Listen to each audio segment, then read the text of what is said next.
বাংলাদেশের আইন বড় দামি। কোনো মেয়ে যদি ওড়না পরতে ইচ্ছা করে না চায়, বাবায় চাপ দিতে পারবে না, তো জেলখানায় যাওয়ার সম্ভাবনা। এরে আল্লাহর গোলাম, বড় কঠিন হালাত। আর এখন তো আরো কঠিন। বাবায় নাকি মেয়ে ছেলেরে জোরে শাসন করে, ছেলে গিয়া বাবারে মেরে ফেলে। কি কেমন দুনিয়া আইল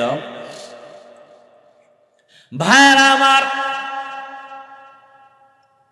ওই জাহান্নামী নারী গুনাহগার মাথায় ওড়না লাগাইয়া চলতেছেন, আর আমার মুসলমানের ঘরের মায়ের মাথায় ওড়না নাই, আমার বোনের মাথায় ওড়না নাই।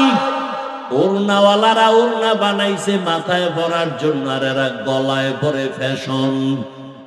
ঠিক নেই? যেই ঘরের মা মাথায় দোপাট্টা লাগায় না, ওই ঘরে রিজিকে বরকত হয় না।